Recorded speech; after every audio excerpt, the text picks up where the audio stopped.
Hello, everyone. Thank you so much for joining in today. It's a pleasure to have you all on board. So, before we get started, let's do a quick housekeeping check.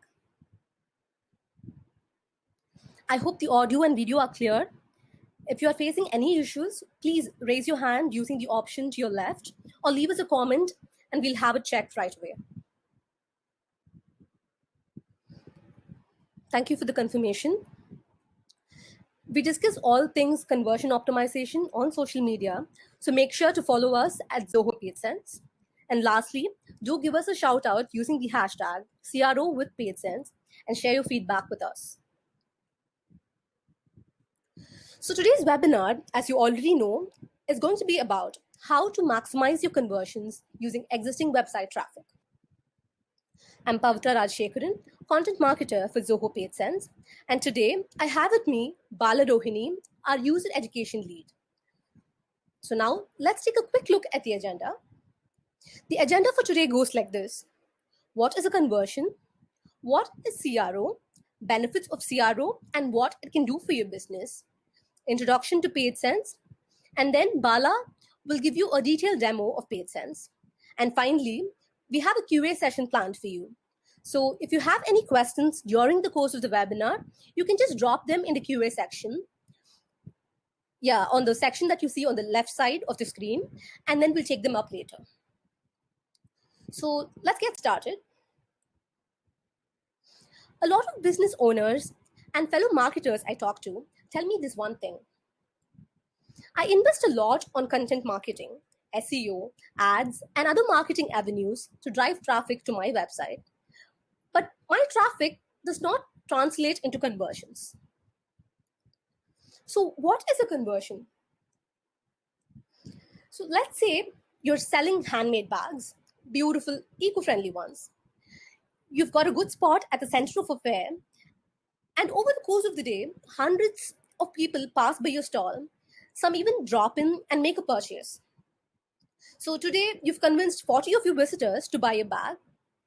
The day before, since your coffee machine was not working, you were a little sleepy and managed to sell only 20 of them, even though the same number of visitors visited your stall. However, that means that from day 1 to day 2, you've doubled your conversions. So in this scenario, a conversion is really just another word for making a sale. But the term conversion can mean different things for different businesses. For instance, while sending out email invites for a webinar, conversion can mean the registrations for your session. For events, it could be the attendees dropping by your booth after seeing your brochure in an event kit. In website terms, a conversion is when a visitor takes an action that you want them to take on your site. So what accounts for a successful conversion changes from business to business and also depends on how deep a visitor is in your conversion funnel. Another important thing to look at are your macro and micro conversions. That is your primary and secondary actions you want your visitors to take on your website. Some examples of micro conversions are signing up for email lists, downloading a PDF, adding an item to the cart. And some examples of macro conversions are purchasing a product from your site, registering for your event, and subscribing to your product or service. Did you know that on an average, only 0.1% of your traffic converts? The rest are either heading towards your competitors or are dropping off as they're not able to find what they came in for. If your conversion rate is not up to the industry standards, it could mean your website doesn't resonate with your audience. Sometimes some elements of your site are stopping your visitors from completing a goal. This is exactly when you need to focus on conversion rate optimization. What is conversion rate optimization and why is it such a big deal? CRO is the process of increasing the percentage of visitors who perform a desired action on your site. This could be an ebook download, a link click, a subscription, or a purchase. So this depends on the business you're into and the target audience you cater to.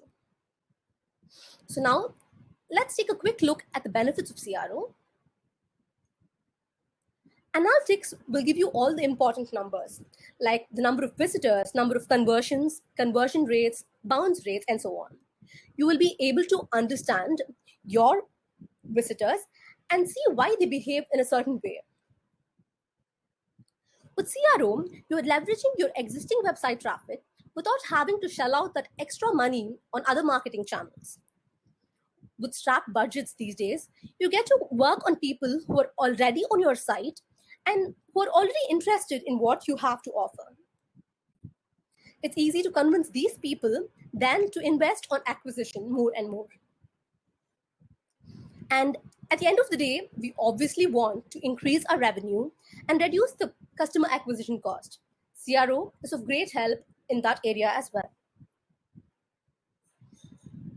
And finally, with CRO, you also get to improve the overall user experience because it helps you find and fix the UI and UX flaws in your website. Well, if you're still not convinced why you should be doing CRO, then let me give you an example. Let's say you've invested $10,000 on different marketing mediums and you've driven 50,000 visitors to your site. With 1% conversion rate, your conversion number would be 500. Let's say your product costs $100. The revenue will be $50,000. And the customer acquisition cost, which is the overall spend, would be $20. And the return on spend would be $5. Now let's increase the conversion rate by 1 more percent and see the magic. The conversion is 1,000, the revenue becomes 100,000, the customer acquisition cost goes down by $10, and the return on ad spend increases by $5. So this is what 1% of increase in your conversion rate can do for your business. So now let's see how PaidSense can help you achieve this. For those of you who are new here, Zoho PaidSense is a conversion optimization and personalization platform. So simply put, PaidSense will help you track the key website metrics like link clicks, number of conversions, conversion rate, bounce of rates, and so on. It will also help you analyze your website visitors, understand their online behavior, and see how they interact with your elements on your website. And with all of these inputs, you'll be able to optimize your site, personalize it for your visitors, and increase your conversion rates. Now, I'll quickly brief you through PaidSense's capabilities and what it brings to the table for you. PaidSense helps you track website goals. Goals are basically nothing but the actions you want your visitors to take after they land on your page. It could just be a simple link click or a product purchase or a sign up to your newsletter. So you have to first define what you want your visitors to achieve on your site. So here in this report, you'll get to see the number of visitors, the conversions, the conversion rate, and the average time your visitors take to perform a certain action on your website. The next thing you can do is create a conversion funnel. A conversion funnel is the path a visitor takes to become your customer. So for example, for an e-commerce business, it would be something like a landing page where you showcased all your products, followed by a product page, a purchase page, and finally a thank you page. Whereas for a B2B SaaS business, it would be something like a home page, followed by a demo page, and then a thank you page. So you'll have to decide what path a visitor has to take before successfully becoming your customer. Your conversion funnel will also tell you how visitors progress from one page to another, how they interact, and how they navigate through your pages. So here in this example, you will see there's been an 89.99 drop-off rate from the homepage. This means that 90% of your visitors who landed on your homepage have not progressed to the next step. So from this, you know that there's something that needs to be fixed on your homepage. So this is where the heat maps come in. You can create a heat map to understand how visitors interact with each element on your website, how they scroll, how they navigate on your page, and which elements of your page grab their attention. So heat maps are basically a visual representation of your visitors' interaction with your website. They give you a clear picture of where your visitors had their intent, what they like, and what they dislike. So once you've identified how your visitors interact with your website, you can take this to the next level by creating a session recording. Session recordings are nothing but video playbacks of your visitors' interaction with your website. So they basically give you the ability to understand your visitors' journey on your website. And as a marketer, you can imagine how insightful this can be for your business. And by using session recording, you can identify the major UX flaws and where visitors are getting stuck on your site. And then comes form analytics. Any website or landing page will have a lead generation form. So that's where you collect all your lead information. With the help of form analytics, you'll be able to see your visitors interact with each field on your form. You'll be able to identify the fields that cause friction and the fields that cause drop-off, that is, after which they abandon your form. Once you've identified these fields that cause maximum friction, you can tweak them or maybe even remove them and try to increase your submissions. So a form analytics report will look something like this. It shows the number of visitors, the number of visits, starters, that is the people who've started filling your form, conversions, the number of people who successfully finished filling your form and submitted it, and of course the abandons, the people who left without completing your form. So now that you've analyzed your form and maybe removed a field or two, if you want to see if this change helps in increasing submissions, you can maybe A/B test. So with PageSense, you can A/B test, create variations of your page, and see which variation wins and strikes a chord with your visitors. So in this particular example, we've created two variations of the same form.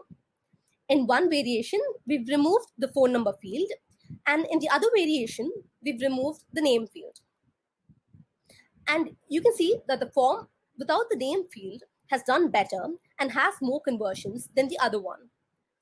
So whenever you're in doubt, or if you want to see if changing the color or modifying the text will increase your conversion rate, you can just A/B test and see the results for yourself.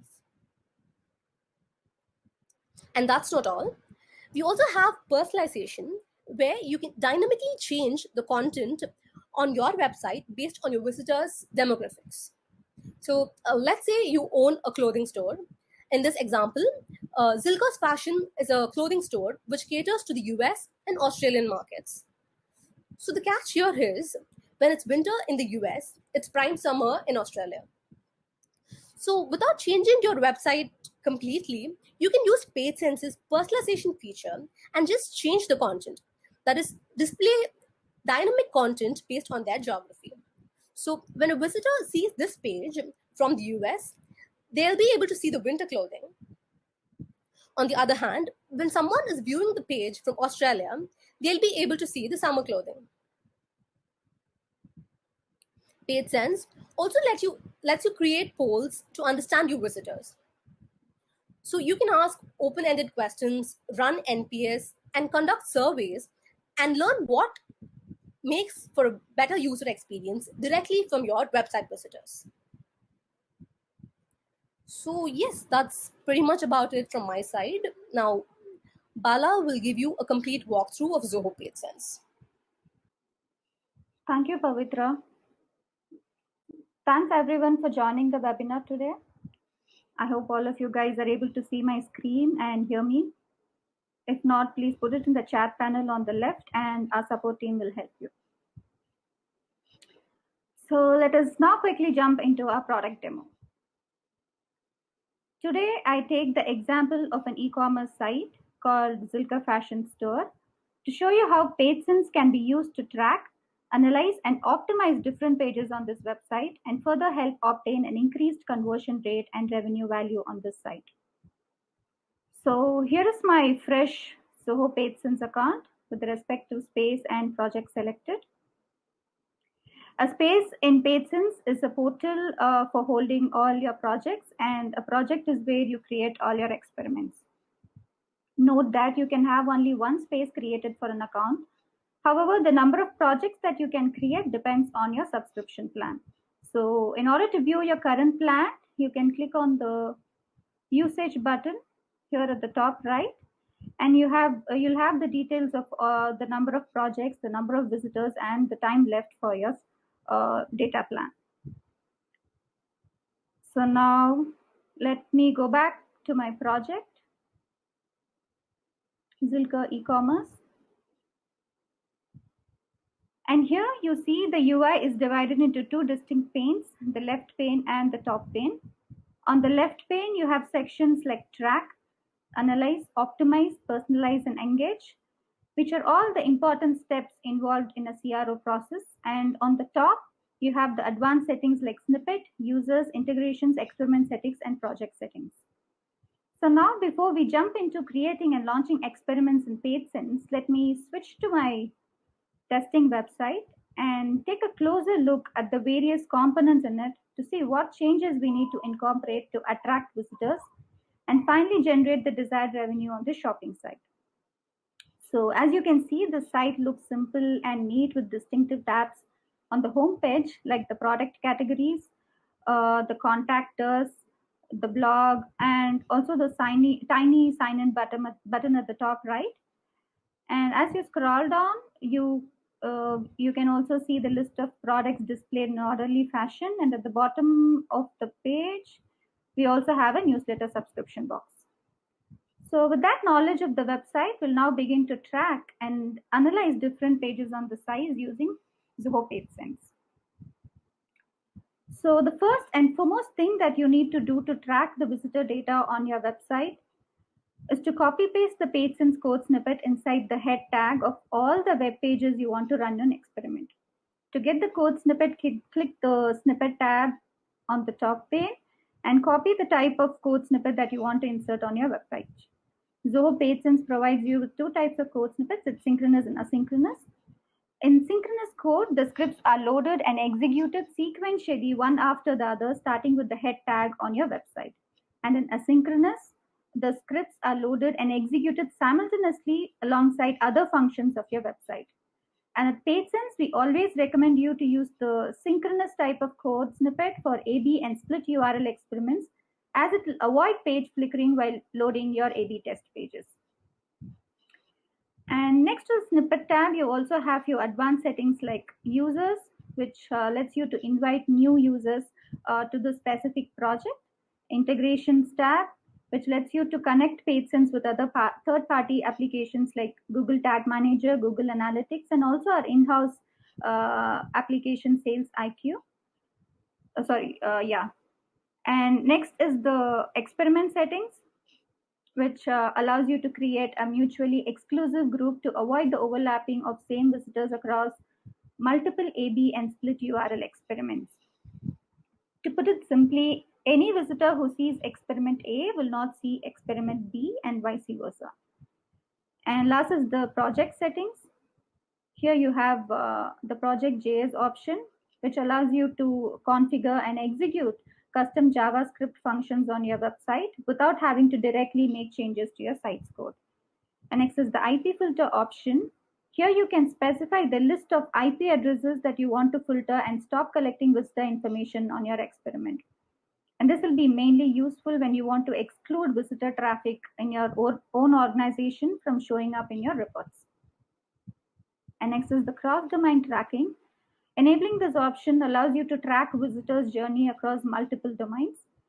And the privacy tab allows you to intimate visitors that their interaction with your website is being tracked using cookies. And this setting is exclusively available for session recording experiments in PageSense.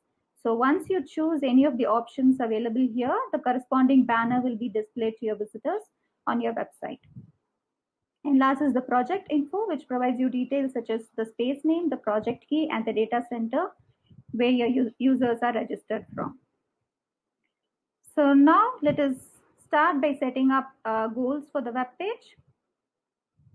Goals are nothing but the actions that visitors perform on your website, such as clicking a link, CTA button, submitting a form, or visiting a specific page on your site. Setting up clear goals is an important aspect while testing and optimizing your website, as it can directly measure the performance of your site. And there are 4 types of goals that you can set up in PageSense: element clicks, link clicks, time spent on page, and the custom event. The element clicks allows you to track the visitor clicks on any HTML element of your web page, such as CTA buttons, the menus, and the navigation bar. And the link click allows you to track the visitor clicks on any hyperlink that is placed inside a web page. The time spent on page allows you to track conversions when a specific amount of time is spent by visitors on your web page. And the last goal is the custom event goal, which is entirely different from all the other types of goals in PageSense. And this goal can be used on web pages where you cannot implement an element click or link click goal. And please note that implementing this goal needs you to add the custom API code into the success function of the event that you want to track conversions on your web page. So here I have already set up a link click goal on the contact us link of my web page by entering the URL of the web page that contains the link and the redirection URL that I want to track conversions for.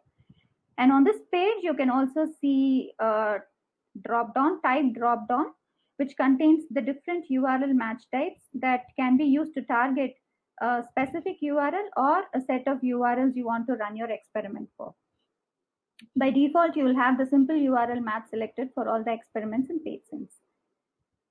So once you set up, configure your goal and click launch, your goal reports will look something like this.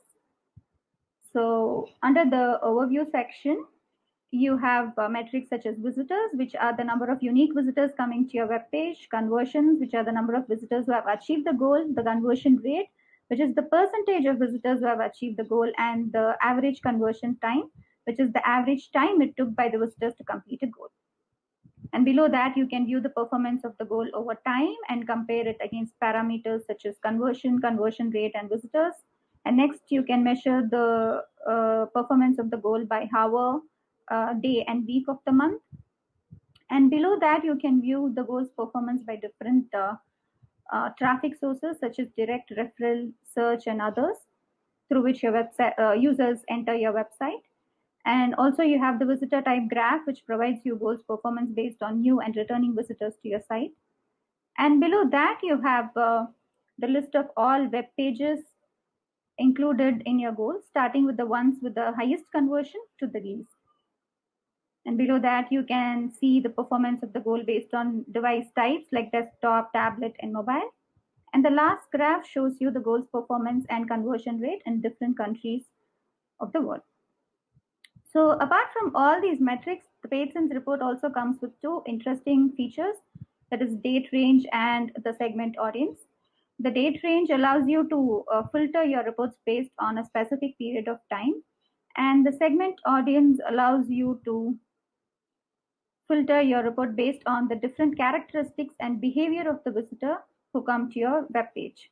So here you have 2 options like smart and advanced. The smart segments are the predefined set of audience segments that you can directly pick from and apply to your report. And the advanced segment allows you to create your own custom segments. For example, say, I want to filter reports based on the number of visitors who come to your web page through the organic search and who are located in the United States region. So in that case, I can give my audience segment a name, organic traffic from US, choose location, and then an operator, enter the country's name, and choose the and or condition, and then the source, and then the organic search traffic that I want to filter the reports for. Click save and then apply to save this audience segment and view your reports based on this criteria. So also there is one more option called ad spend, under reports, where you can enable PageSense integration with Google Ads application and view the clicks and impressions of visitors who come to your web page from the Google AdWords traffic. And note that we'll fetch the ad spend data from Google Ads every 24 hours and reflect that in PageSense report. So that's all about goals. Next, we'll move on to funnel.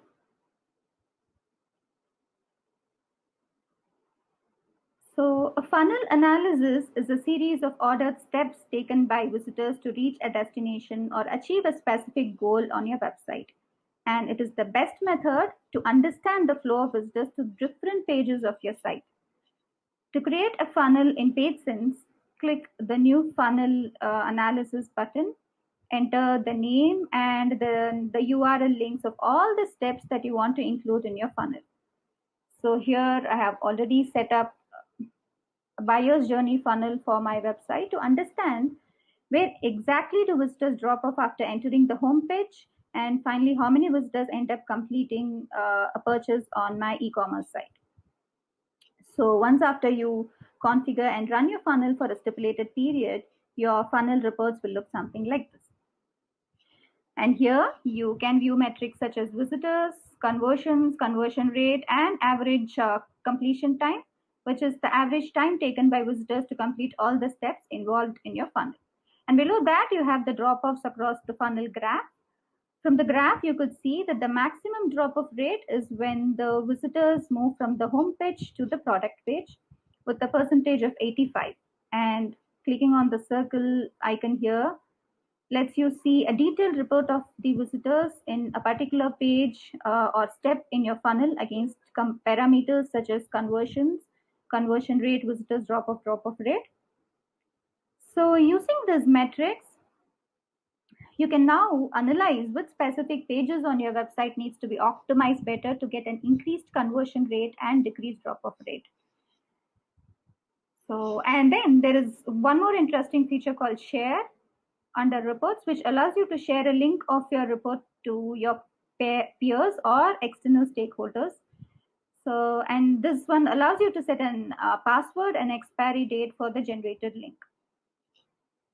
And this feature is available across all the segment, audience, the date filter, and the share option is available across all the experiments in PageSense.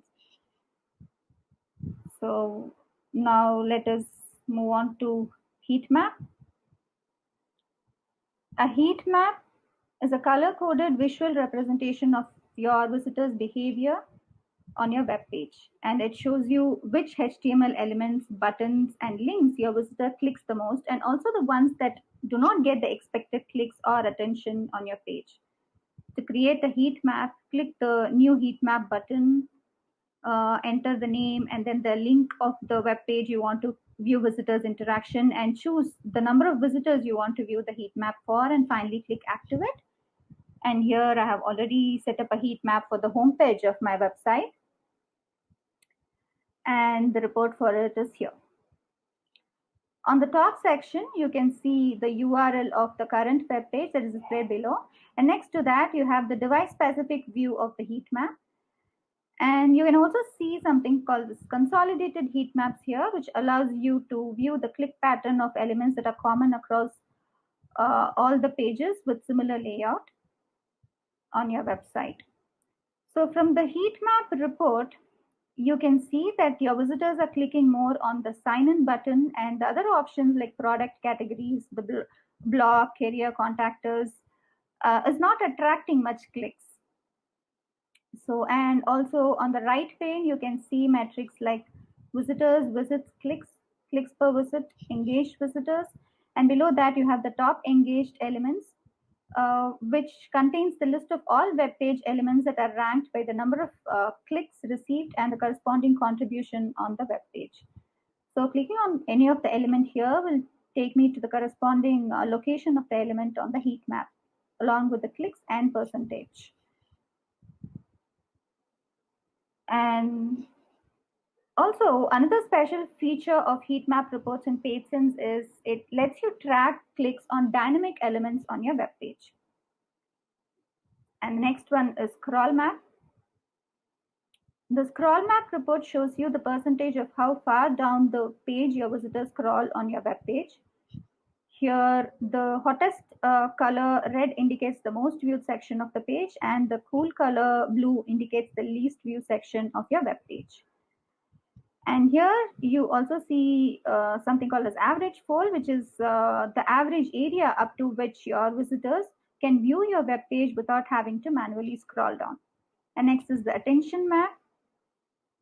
The attention map report shows you the average amount of time spent by visitors and the percentage of visits on different sections on your web page. Here, again, the red color indicates that these sections have the highest attention span, and the blue color indicates the least. So now, by looking at the heat map, scroll map, and attention map, you can now decide if you need to move the important elements or CTA buttons on your web page to the area that receives maximum clicks, scroll, or attention. So that's all about heat map. Let us now move on to form analytics. The form analytics in PageSense can be used to track and understand how your visitors interact with different fields in your form, where exactly your visitors find difficulty in filling up the form, and finally figure out how to improve your forms to obtain more leads and conversions on your website. So to create a form analytics, click the new form analytics button, enter the name and then the URL link of the web page that contains your form, and then click fetch form. So here I have already set up a form for the contact us form on my website, and the form reports is here. So here you can see two tabs, form metrics, field metrics. The form metrics contains data such as visitors, visits, starters. Starters are the number of visitors who started filling out the form. Conversions, the number of visitors that have submitted the form successfully, and the abandons, which are the number of times a visitor begins to fill a form but doesn't submit it. And below that, you have the form metrics over time, and which you can compare it with the starters, conversions, and abandons. And next, you can compare the number of view and compare the number of successful and failed submissions in your form. And then also you can view the average time taken by the visitor to submit the form, and the average time spent by the visitors on your form, including those who abandoned it. And next is the field metrics. Here you can see an in-depth metrics about each and every field in your form. So here you have data such as focuses, interactions, refocuses, corrections, and drop-offs.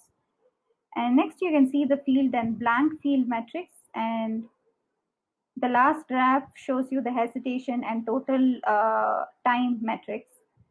The hesitation time is the time difference between a visitor clicking on the form field and starting to enter the information into the field. So now from the form report, we could see that the hesitation time for the message and the email field in your form is higher compared to the name and phone number field. In that case, perhaps we could provide visitors a predefined list of reasons that they can immediately pick from, like, do they want to be contacted regarding the payment issue, the sign-up issue, or others? And these type of automated options can save your visitors time from manually typing in a message, and can help in submitting your form quickly, and hence improve your conversions. And that's all about form analytics. Let us now move on to session recordings. The session recordings is one of the most powerful features used in website testing and optimization tools, as it allows you to record a real-time video of your visitors' behavior on your website. So to create a session recording, click the new session recording button, enter a name, and then you'll be taken to the configuration tab of the experiment. So here, enter the URL of the web page you want to watch the visitor behavior, and then choose the number of recordings you want to track in your session. So once that's done, click next, and you'll be taken to the audience tab. From here, choose the type of visitors that you want to target the session for. You can choose from either the preset segments, which are the predefined set of audience segments that you can directly pick from and target your experiment to, like the direct visitors, the paid campaign traffic, the organic search, and others in the list. Or you can choose to create your own custom segment using the custom audience button that's available here. So say, for example, I want to target visitors using the mobile device and who are located in United Kingdom. In that case, I can give the audience segment a name like mobile audience from UK and choose a corresponding segment like location, the modifier and values related to my audience condition, and click save audience. And this custom segment will now appear in all your experiments within the project. Now click next and you'll be taken to the privacy tab. From here, you can choose to mask elements that showcases any personal information about your visitor. By default, all the keystrokes entered by your visitors will be masked in PageSense. However, if you still want to mask any specific element on your web page, then you can manually enter the selector ID in the box here, or you can choose the element from the window here. And the other advanced options that are available under the privacy tab is the mask all input elements, which lets you mask all the inputs entered by your visitor on your web page. And that falls inside the tags like input button, select label, and text area. And you can also choose to hide the URL, hide the query parameters that is visible on your URL by enabling this option. So once you're done configuring your session recording, click launch and your recordings will look something like this.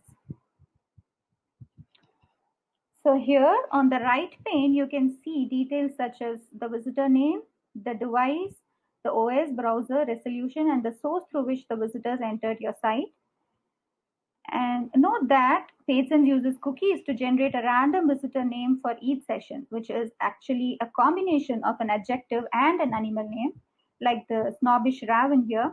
However, if you want to identify a specific user from your recordings, you can add our custom identity API inside the PageSense tracking code snippet pasted on your website.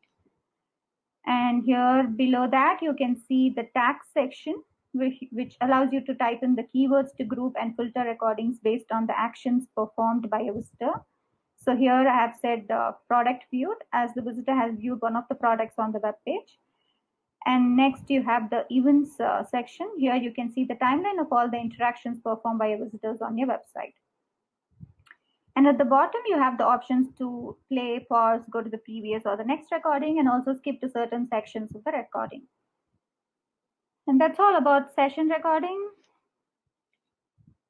Now let us move to the optimize section and see how to create an A/B test based on the inferences we obtain under the track and analyze part of PageSense.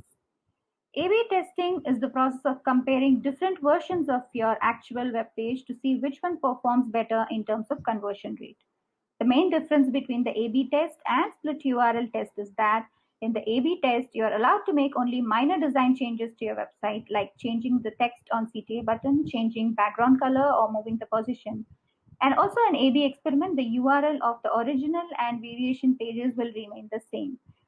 On the other hand, in a split URL test, you can test two or more entirely different designs of your web page hosted on different URL addresses. Now let me show you how to create an A/B test in PageSense. To create an A/B test, click the new A/B test button here. Enter the name and URL link of the web page that you want to test. And then you'll be taken to the editor page of A/B test. From here, you can click on any of the elements you want to make design and content changes using the floating pane that is available inside the editor. So here I decided to test the sign up CTA at the top right to see if making size and color change from black to blue can help me get extra visitor clicks to my shopping site. So once you're done making your changes, click save and then next. You'll be taken to the goal section of the A/B test. So from here, choose the type of goal that you want to set up and track conversions for on your variation page. Also, note that it's mandatory to create at least one primary goal to run an A/B test in PageSense. So once You're done setting up your goal, click next, and you'll be taken to the audience tab. From here, choose the percentage of visitors that you want to participate in your A/B test. For example, say your website receives 1,000 visitors and you have the percentage set as 100 here, then all of the 1,000 visitors will be included to your A/B test. And next, choose the type of audience segment you want to target this experiment using the preset and the custom segments that's available. By default, you'll have the all visitors option selected for all the experiments in DateSense. So once that's done, click next. You'll be taken to the configuration tab. And this is one of the most important sections while configuring your A/B test. Under the segment traffic section, allocate the percentage of traffic that you want to allow to each of the variation and the original versions of your A/B experiment. And next, under the experiment method, choose your preferred type of statistical method to evaluate your experiment results, such as Bayesian method or the frequentist method. Again, under the frequentist method, you have three options like quick trends, optimal, and high accuracy, which is based on the statistical significance that you want to achieve in your test. And next, under the experiment activation mode, you can choose when you want to activate your variation page to the visitor, such as to activate variation version as soon as your page loads, or to activate manually when a visitor performs a specific action on your web page. And this one especially needs you to add a custom JS code to your web page. Or you can choose to activate when a visitor satisfies a given Boolean condition on your web page. And apart from that, you also have an option to enable heat map for your A/B experiment. That is the original and the variation version pages of your site. And you can also choose to launch your experiment later using the calendar here. And you can even enable third-party integrations for your A/B test with Google Analytics, the Sales IQ. And you can also choose your integration by clicking on the click here button here. So once everything is done, the last section is the summary page. Here you can see the details of all the settings you made to your A/B test, including the experiment URLs included in the test, the visitor participation, and the number of variants that you have created, the goals that you have set up. And apart from that, you have an useful feature, interesting feature called Launch QA mode, which functions like a preview tool to check if the testing page satisfies all the conditions mentioned by you and whether your A/B experiment pages look and work correctly before launching it to your audience. So once you have launched your A/B test, you can now view your reports under the reports tab. So here you can see that the A/B test reports are distributed across three tabs. It's overview, detailed analysis, and heat map. So the overview tab, you can see that the variation 1 has outperformed the original and hence is declared the winner of your A/B test. And below that, you can view metrics such as visitors, variance, goals, the day on which you started running your experiment, the day it was paused, and then the active duration of your A/B test. And next you can see the leaderboard, which shows you the list of all goals attached to your experiment with the star marking the primary goal. From here, you can also see which variation is leading or winning based on the conversion rate attained by them against the original page. And next is the detailed analysis tab. This one shows you the performance trend of each goal against parameters like conversions, conversion rate, visitors, improvement, and significance. All this compared over time. And by default, the original is set as the baseline for comparing your goals data. And below the graph, you can see a table for each goal with detailed metrics such as the conversions, conversion rate, difference interval, improvement, and significance. And you should note that attaining the desired significance level percentage is one of the major criteria in declaring a winner in the frequentist method of A/B testing. However, if you are using the Bayesian method of A/B testing, this will be decided based on the probability of win percentage. So that's all about A/B test in PageSense. Let us now move on to split URL test. So setting up your split URL test in PageSense is very similar to setting up an A/B test. The only difference is that you will not have a visual editor to edit your web page design. Instead, you have to enter the URL of the revamped variation page directly while creating your test. So, for example, say I want to run a split URL test for the home page of my website. So in that case, my original URL will remain like zilkafashionstores.zohostore.com, and the variation page will have the /home page and its URL. And the other configurations like goals, audience, and the configuration tab and the reports work very similar to what we have seen on the A/B test. So now, based on the results obtained in your A/B or split URL test, you can go ahead and implement the desired changes on your website. But you know, the CRO process doesn't just stop with that. It needs you to continuously keep enhancing and testing your web pages to provide the best experience to visitors and further have them come back to your site. And that is why we have personalization for you.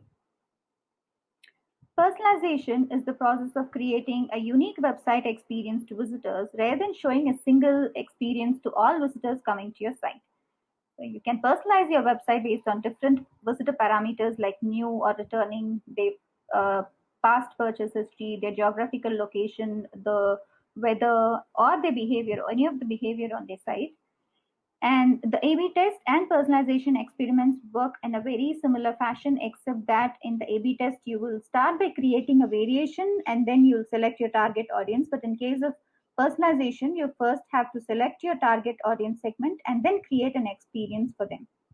And also in personalization experiments, apart from making changes using the visual editor, you also use the redirect URL option to redirect visitors directly to the new web page experience. So here I have already created a personalization experience based on the new and returning visitor types to my website. So for the new visitors, I decide to highlight the sign up button and remove the sign in button. And as it doesn't make add any value to the new visitors. And for the returning visitors, I decide to keep only the sign in button. So the goals works in a very similar fashion like how we discussed earlier. You can add any, you can choose to create any of the element clicks, link clicks, time spent on page or custom event for your personalization experiences, and then choose to launch your personalization experience, and your report will look something like this. So from the drop down, choose the specific goal for which you want to view the experiences. The improvement percentage here denotes the relative difference between the conversion rate of the original and different experiences of your web page.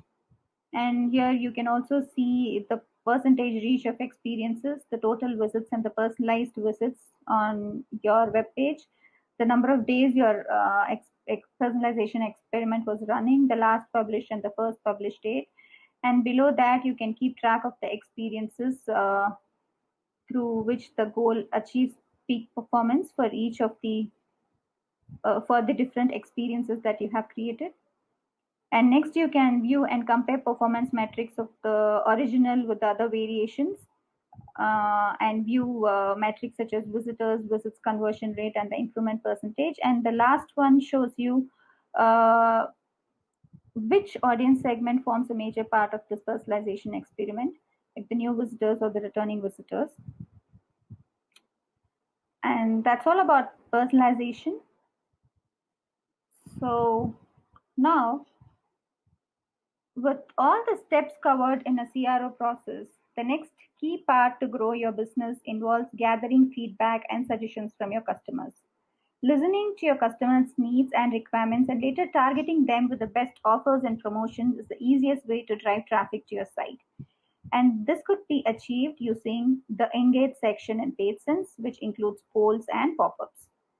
Setting up an online poll is one of the best ways to collect instant feedback, comments, and experience about your business services from the visitors right on your website.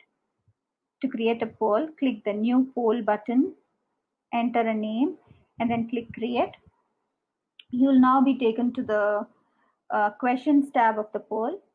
Here you can click Add Question and choose the type of poll you want to show on your web page. Zoho PageSense contains 10 different types of polls, such as long answer, short answer, check boxes, and others like stars, smiley ratings. So once you choose your preferred poll question and answer, click the Move On to drop down to choose whether you want to take the visitors to the next question or end the poll with a thank you message. And on the right, you also have the option to see a preview of your poll on the desktop and mobile devices. So click Next, and you'll be taken to the Visuals tab. Here you can change the position of the poll window. You can choose a background color for it, and then choose a theme. And also you have an option to enable or disable the Zoho PageSense branding on your poll window. And once that is done, click Next, and you'll be taken to the Audience tab. So under the Audience tab, choose the device on which you wish to run your show your polls, like desktop, tablet, or the mobile. And below that, choose your target audience segments from the preset and the custom audience segments. And next, move on to Configuration tab. Here you need to enter the URL link of the web pages where you want to show your poll on. And below that, you have the options to choose when and how frequently you want to show the poll to your visitors. So once everything is set up, click Next and then launch your poll.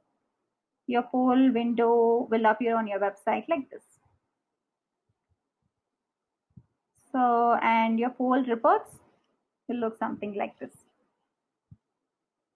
So under the Analysis tab, you can see metrics such as visitors, visits, impressions, and responses obtained on your poll. And below that, you can see the percentage of responses you got for each poll. And in the end of the report, you can see the top keywords that visitors entered in the feedback box. And also under the polls report, you have an option called option to export your poll data in CSV format. And this option will be available for other experiments as well in the future. So that's all about polls in PageSense. Next, let us move on to pop-ups. So pop-ups are another great way to display attractive and useful messages to target your customers at the right time and eventually increase conversion rate on your site. It is also a popular online advertising technique used to promote your product and further collect the needed information from your visitors right on your website. So to set up a pop-up, click the New Pop-up button, enter a name, and then the URL link where you want to show the pop-up. Click Create, and you'll be taken to the pop-up type section. So here I have already set up a fashion sale pop-up for visitors coming to the offers and a sale page of my website. So under the pop-up type section, select the type of pop-up from the left pane, like the pop-ups, slide-ins, or banners, and then choose your preferred template design, like either from the pre-designed templates or the blank templates category. So once that is done, click Next, and you'll be taken to the template editor page. Here you can see two tabs, that is the element and the settings tab on the left pane. So under the elements pane, you can add new elements to your pop-up by dragging and dropping the elements like video, text, image, text area, button, and others. And under the settings tab, you have the different formatting and styling options to customize your pop-up. So for example, say I want to change the color of the CTA button here on my pop-up from blue to